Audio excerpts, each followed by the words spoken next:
Good morning, afternoonish, nighttime again, and it's Tasha here to give my opinion in another movie review. It might be a few spoilers in it, but I'm calling this a snail review because we all know Temptation, Tyler Perry's movie version of his play, came out around March, and now it's October, and the movie is also on DVD. But it was one of those movies that I wanted to just quickly talk about since, you know, I went ahead and seen it a little bit right before Pain and Gain came out. And the thing is one of those type of films, as far as I'm concerned, that could have been better if they would have like added about at least 20% more to the film type of thing. And it was good considering also the actors were being used, but it was kind of like over exaggerated. It's kind of like it could have been an A, but you get a C for trying type of films.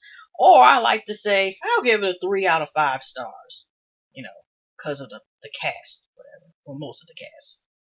Um, well, like I said, there'll be some spoilers, and if anybody's like, either you already seen the film or you already seen the play, which honestly I didn't. I seen some of stuff Tyler Perry's like films and plays, especially a lot of his early plays, not some of the few of his recent plays and stuff.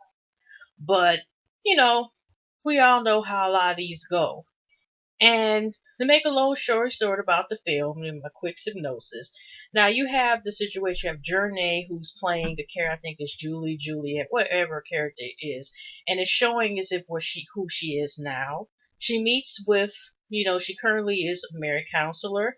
She meets with, a, a couple, and she knows the problems. And make a long story short, while she's doing, I guess, an assessment, you have the man leaving out, and then because she figures, she figures out something once he leaves, and she figures again, basically question the wife, like, is he giving you flowers? Is he doing this for you? Blah blah blah. And she tells the story of her quote quote sister, which is actually her, but it's just maybe a story that she tells her clients, as a way of her being able to vent but not be noticed. Because we all know Journey, which I used to think her name was Junie or something, because I didn't know it was Journey, but it was just spelled different. And I found out, I think from who was I watching that, and that had seen the movie as well, that the woman who's playing the older version of Journey's character also is her sister in real life, of Journey's sister in real life was playing it. Now, varies now. Now they also have Lance Gross and Brandy, who was young as hell at the end of the movie, but Lance Gross came back with that. It just looked weird how gray off is. I don't know how many years it was. Like I said, it was so many holes in this story, and it could have been a remarkable movie. But like I said, it was holes in the story. But I heard have nots is shit now, so I will have to. Oops. Just in case y'all think I was cussing, I'm cussing in this review, even though it's kind of supposed to be a gospel movie. I'm just letting warn y'all. But to make a long story short, we have this young lady. She's, married her childhood sweetheart, someone she knew since she was a child. One of those, she has a mother that's, I think, named Miss Sarah, whoever, who played Rock's wife in the show Rock. And then you have, just they move from a little small country and move to the, Washington D.C., to get their rich together. Her Journey's husband's played by Lance Gross, which we know is one of those actors that came from one of his shows, which I can't even think of the top of my head right now. But I don't even think it comes on one. It was Tyler Perry's one of his TBS shows, and was it House of Pain? Yeah, that's it. And that's what Land Crows were, at least where I originally first seen them. I sometimes used to did watch this show, but he plays her husband, and you have Robbie Jones, but I did not hear about until this film. But he's been on a couple shows on CW. It's kind of like been in television, and he plays the villain. And some people felt like it should have been the other way around.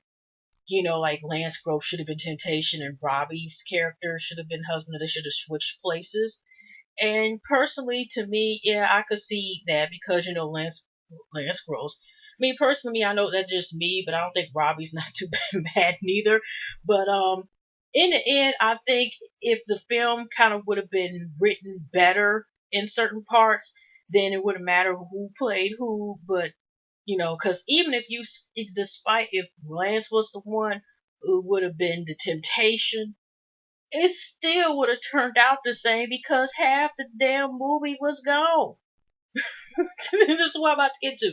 Now, I even seen the DVD version of it, and I thought, like, okay, even though it seems to be a loss, you know how sometimes, just like you even see with these reality TV shows now, certain shows, they have quote, quote, the deleted lost scenes.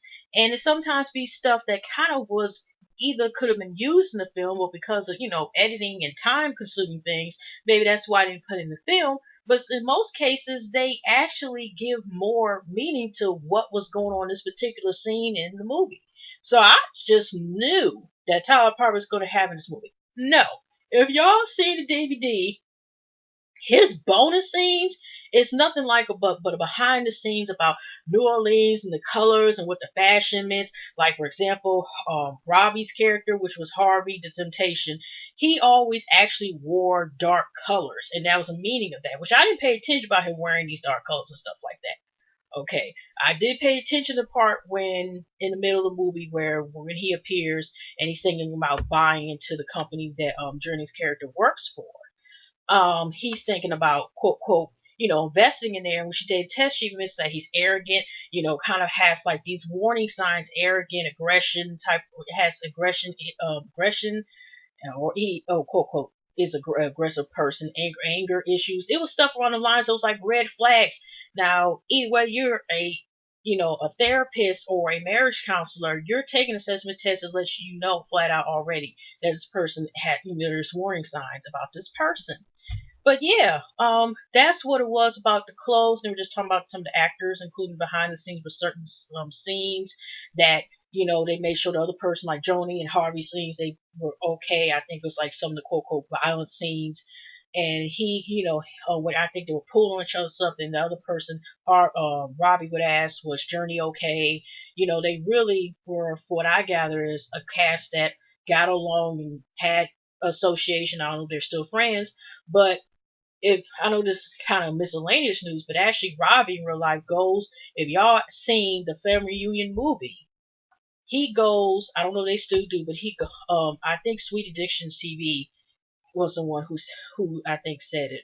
I think that Robbie goes with the character who was Blair Underwood's fiance in the film that was getting beat up and everything, was supposed to get married.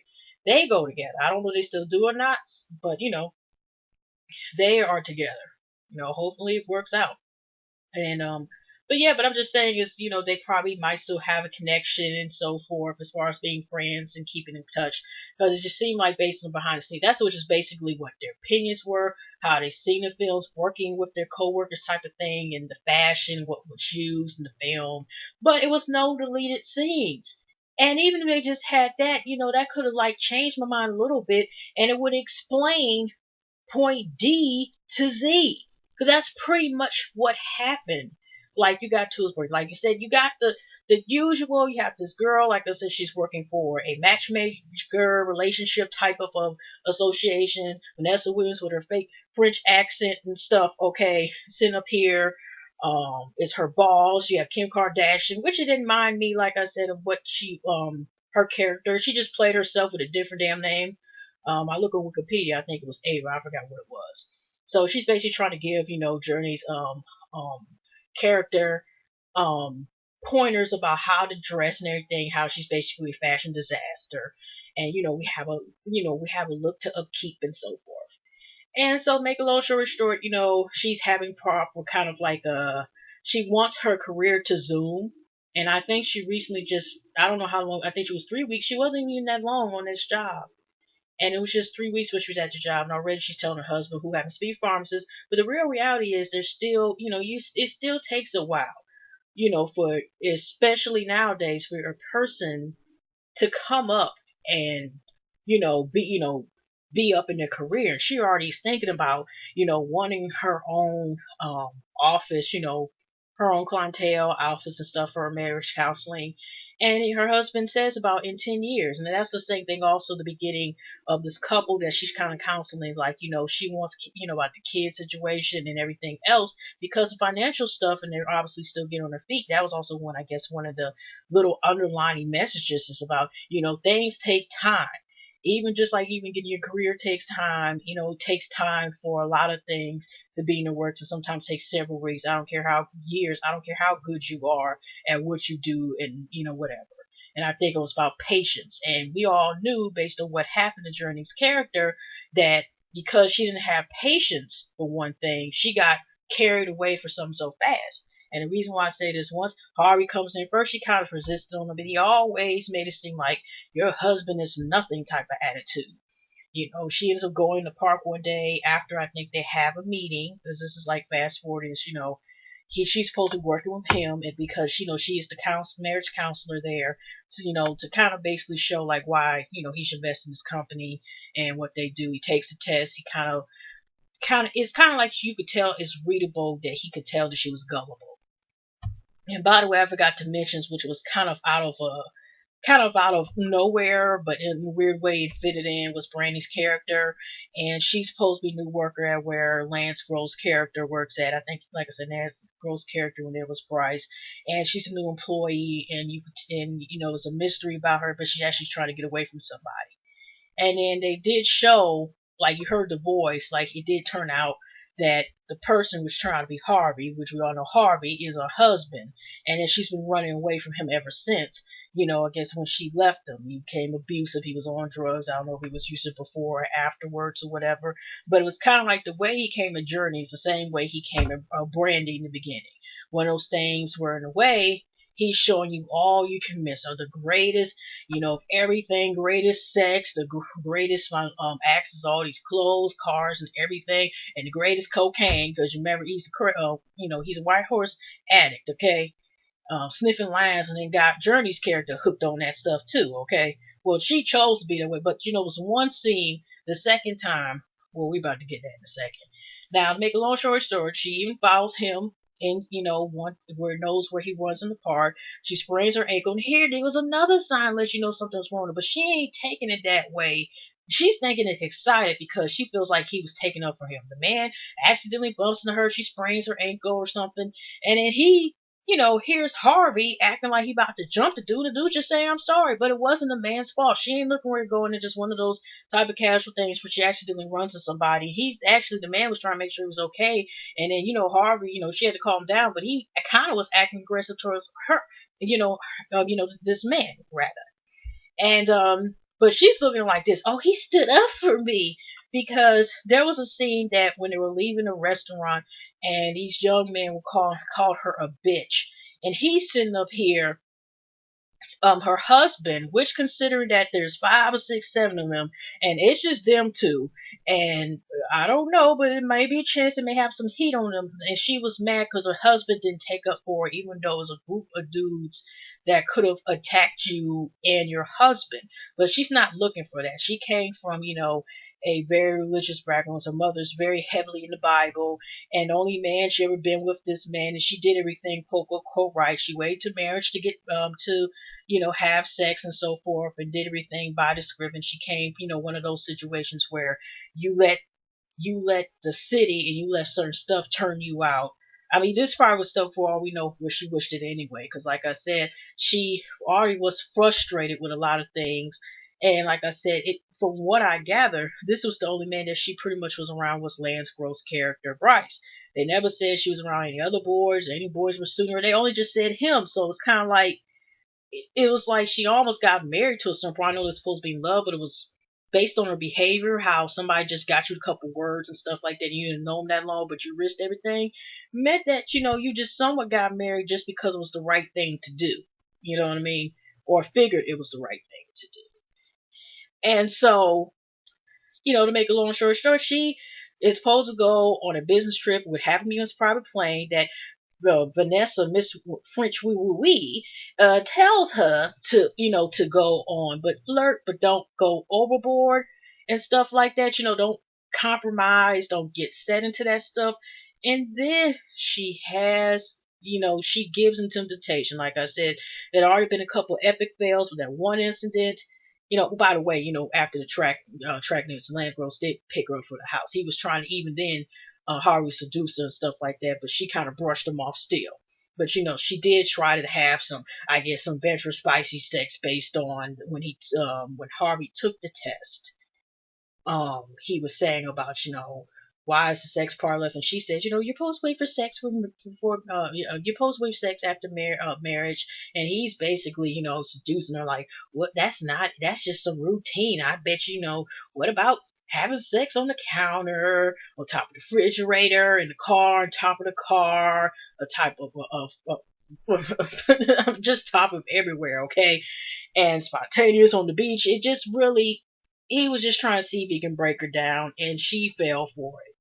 And so by the time when she goes to New Orleans, if actually, to close this deal, if she really didn't want to do this, to be honest with you, she could have went ahead and just told her boss he is trying to come on me, so forth. I understand it was also a business deal, but at least she could have warned her boss. And then if it meant like if for the respect her marriage or anything, if she had to leave and just start somewhere. I don't know, but I think it was only few jobs had like a paid internship. So she, like I said, she just was starting, after graduating, with her master's. And but still, it's like if she wanted to say something to a certain extent, she could have. It's just she deep inside wanted to go, if you know what I mean. So, make a long story short, to close the deal, first he tries to come on her the first way, and then she just like no, but then she gives in their own self. Okay, to some people, when I looked at the reviews, I think on IBBN, whatever that movie site was saying as if she was sexually assaulted or raped, but actually no. If you look at the scene, like I said, it depends on how you look at it.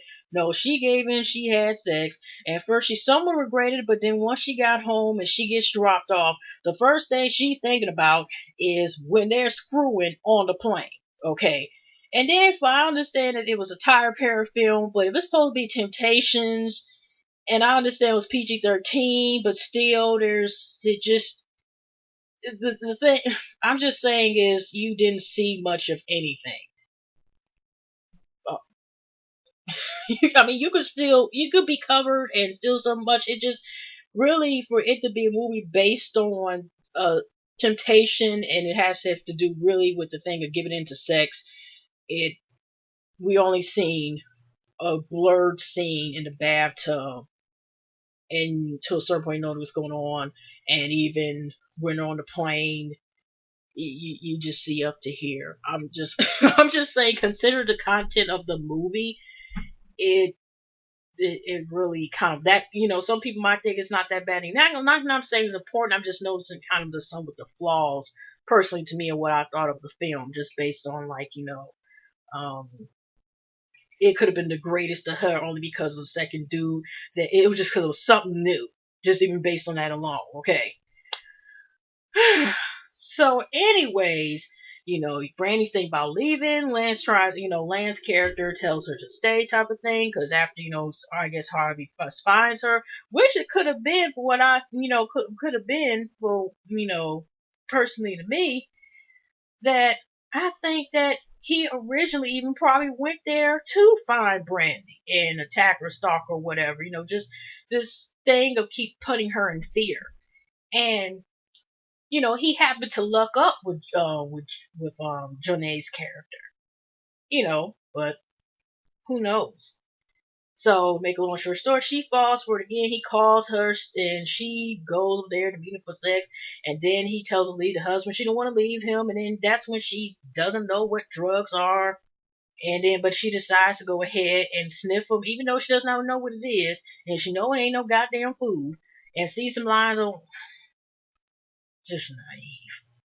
So to make a long story after that, um, she first leaves and she doesn't want to leave her husband. Then eventually she gives in, and then that Jasmine Sullivan song comes on, and that's a deep ill ass song. It was the perfect song, even though that didn't come out on the soundtrack. I don't know if they had the soundtrack or not, But that was the perfect song considering her circumstances. In love with another man or in love with other parts of another man, because that's pretty much what that was based on.